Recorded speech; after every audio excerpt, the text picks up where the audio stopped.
Hello મિત્રો, સરકારી book ચેનલમાં આપનું સ્વાગત છે। આજે આપણે પીએસઆઈ અને કોન્સ્ટેબલ જેવી સ્પર્ધાત્મક પરીક્ષામાં પૂછવામાં આવતા બંધારણમાં મહત્ત્વના 25 વનલાઇનર પ્રશ્નો જોઈશું। તો દોસ્તો, આ પ્રશ્નની શરૂઆત કરીએ એ પહેલાં તમે અમારી ચેનલને સબસ્ક્રાઈબ કરો અને આ વિડીયો લાઈક કરો। તો મિત્રો, આ બે વસ્તુ કર્યા પછી ચાલો આપણે પ્રશ્નોની શરૂઆત કરીએ। તો મિત્રો, જોઈએ આપણે પ્રશ્નો। તો તેમાં પહેલો પ્રશ્ન છે, બ્રિટિશ ઈસ્ટ ઇન્ડિયા કંપની ભારતમાં વેપાર કરવા ક્યારે આવી? તો બ્રિટિશ ઈસ્ટ ઇન્ડિયા કંપની ભારતમાં વેપાર કરવા ઈસવીસન 1600માં આવી હતી। બીજો પ્રશ્ન છે, ભારતના પ્રથમ ગવર્નર જનરલ કોણ હતા? તો ભારતના પ્રથમ governor general lord William Bentinck હતા। પછી ભારત માટે શિક્ષણ નીતિ કોણે લાવી? તો ભારત માટે શિક્ષણ નીતિ લોર્ડ મેકોલેએ લાવી હતી। પછી ભારતના કાયદા પંચના પ્રથમ અધ્યક્ષ કોણ હતા?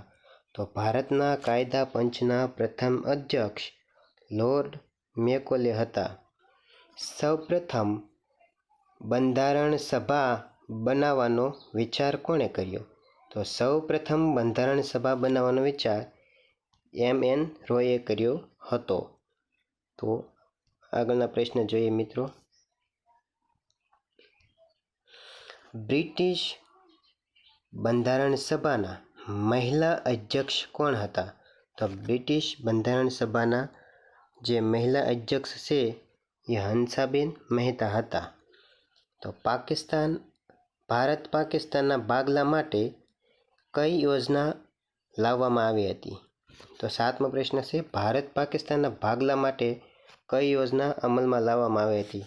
તો એમાં માઉન્ટ બેટને જે યોજના બહાર પાડી હતી એ યોજના અમલમાં લાવવામાં આવી હતી। આઠમો પ્રશ્ન છે, સ્વતંત્ર ભારતની બંધારણ સભાના અધ્યક્ષ કોણ હતા? તો સ્વતંત્ર ભારતની બંધારણ સભાના અધ્યક્ષ રાજેન્દ્ર પ્રસાદ હતા। પછી નવમો પ્રશ્ન મિત્રો, ભારતની પ્રથમ બંધારણ સભાની બેઠક ક્યારે થઈ?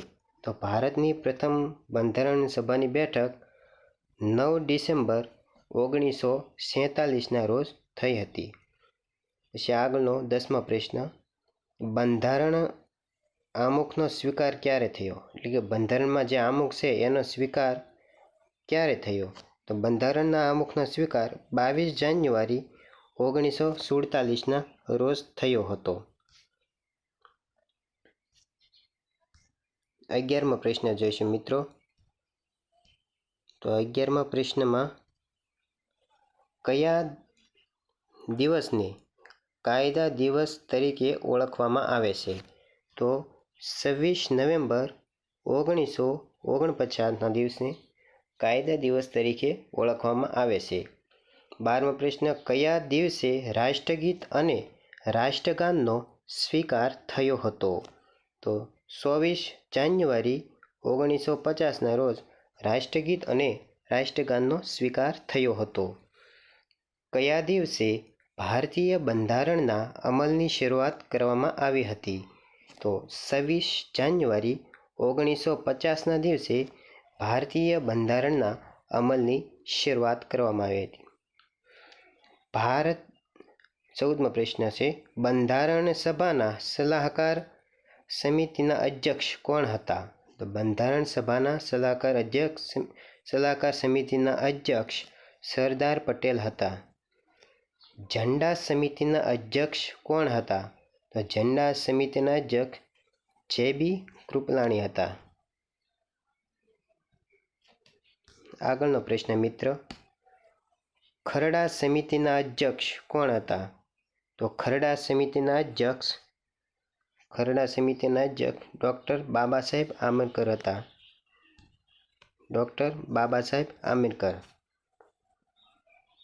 પછી બંધારણ માટે ખરડા સમિતિના અધ્યક્ષ બંધારણ માટે ખરડા સમિતિની રચના ક્યારે કરવામાં આવી હતી? તો બંધારણ માટે ખરડા સમિતિની રચના 29 ઓગસ્ટ 1947ના રોજ કરવામાં આવી હતી.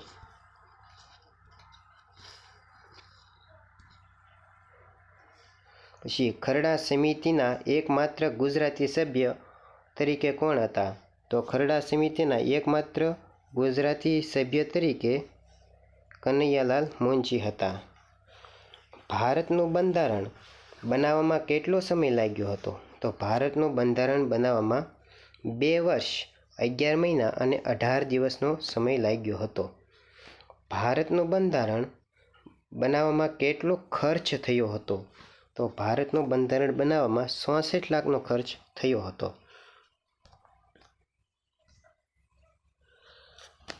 આગળ જોઈએ આપણે, કેટલા દેશના બંધારણનો અભ્યાસ ભારતના બંધારણમાં કરવામાં આવ્યો હતો? તો કેટલા દેશના બંધારણનો અભ્યાસ ભારતના બંધારણમાં કરવામાં આવ્યો હતો? તો 60 દેશના. બંધારણ સભામાં કુલ કેટલી બેઠકો યોજાય? તો બંધારણ સભામાં કુલ 166 બેઠકો યોજાઈ હતી. બંધારણના પિતા તરીકે કોણ ઓળખાય છે? તો બંધારણના પિતા તરીકે ડૉક્ટર બાબા સાહેબ આંબેડકર ઓળખાય છે. બંધારણનું ચિહ્ન કયું છે? તો બંધારણનું ચિહ્ન હાથી છે. ભારતનું બંધારણ હિન્દી ભાષામાં કોણે લખ્યું? તો ભારતનું બંધારણ હિન્દી ભાષામાં વસંત કૃષ્ણ વૈદ્યે લખ્યું.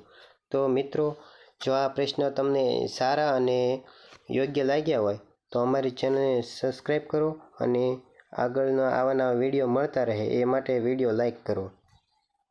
જય શ્રી રામ.